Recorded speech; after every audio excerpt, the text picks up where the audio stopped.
Sobat muda, pernahkah terbesit dalam benak kalian mengapa begitu banyak kawasan pecinan di Indonesia? Bagaimana awal mula terbentuknya kawasan ini? Dan apa makna yang tersimpan di balik bangunan dan kelenteng yang menjadi ciri khasnya?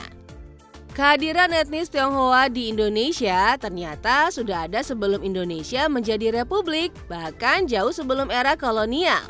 Bermula sejak abad ke-7 Masehi, para pedagang dari daratan Tiongkok berlayar ke pelabuhan-pelabuhan strategis seperti Palembang, Banten, dan wilayah lainnya di Indonesia.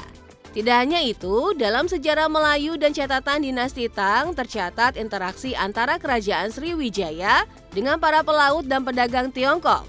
Bahkan ketika Laksamana Cheng Ho memimpin ekspedisi maritim terbesar pada abad ke-15, ia sempat singgah ke beberapa kota pelabuhan di Nusantara untuk menandai hubungan diplomatik dan budaya yang lebih kuat lagi antara dua peradaban. Seiring berjalannya waktu, babak baru dimulai pada abad ke-17, saat Belanda melalui VOC masuk dan mendominasi perdagangan wilayah Hindia Belanda. Kala itu pemerintah kolonial membawa serta ribuan pekerja dari daratan Tiongkok untuk bekerja di pelabuhan, perkebunan, pertambangan timah, dan sebagai pengrajin di Batavia, Semarang, serta kota-kota besar lainnya. Jumlah masyarakat Tionghoa pun semakin banyak hingga menimbulkan kekhawatiran pemerintah kolonial terhadap potensi perlawanan sosial.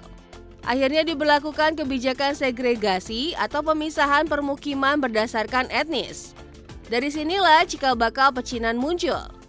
Pecinan adalah kawasan yang dikhususkan bagi komunitas Tionghoa, lengkap dengan aturan tempat tinggal, izin usaha, hingga urusan keagamaan.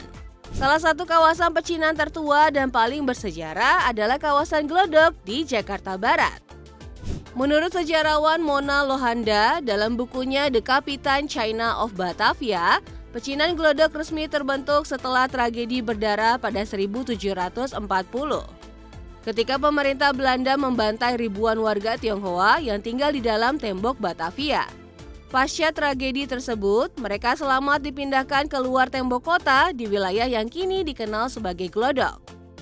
Di sana mereka membangun kembali kehidupan, budaya, dan identitas yang hingga kini masih bisa kita lihat jejaknya. Pecinan bukan sekedar tempat tinggal. Kawasan ini tumbuh sebagai pusat kehidupan sosial dan budaya warga Tionghoa di perantauan. Disinilah berdiri kelenteng-kelenteng megah seperti Wihara Dharma Bakti di Glodok, Taikaksi di Semarang, dan Hokan Kiong di Lasem. Tidak hanya itu, di pecinan juga berkembang kegiatan ekonomi, mulai dari pasar-pasar tradisional, toko obat, warung makan khas peranakan, dan industri kecil lainnya yang tumbuh subur. Jadi, jangan heran ya sobat muda, kalau pecinan selalu dekat dengan pusat dagang dan pelabuhan. Lantas, mengapa kawasan pecinan banyak ditemukan di Indonesia? Jawabannya terletak pada dua hal, yaitu sejarah migrasi dan strategi kolonial. Kota-kota pelabuhan besar seperti Medan, Surabaya, Pontianak, hingga Makassar menjadi pintu masuk utama migrasi etnis Tionghoa ke Nusantara. Sementara, kebijakan pemisahan wilayah oleh VOC dan pemerintah kolonial Belanda lah yang membuat komunitas Tionghoa terkonsentrasi di lokasi tertentu yang kini kita kenal sebagai pecinan. Contohnya di Semarang, kawasan pecinan Semawis kini menjadi destinasi wisata kuliner yang populer dengan jajaran warung makanan khas. Atau di Lasem, kawasan pecinan dipenuhi bangunan tua bergaya arsitektur Tiongkok Jawa dan sering disebut sebagai Tiongkok kecil di Jawa karena saking kuatnya jejak budaya Tionghoa di sana. Sementara di Singkawang, Kalimantan Barat, kawasan pecinan menyatu dengan identitas kota itu sendiri.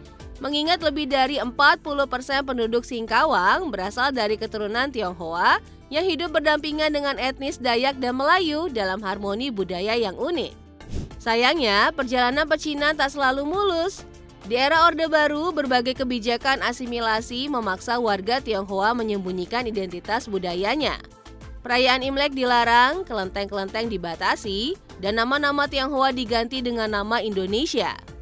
Namun, semuanya berubah di era reformasi. Sejak tahun 2000-an, pemerintah mulai membuka kembali ruang ekspresi budaya Tionghoa.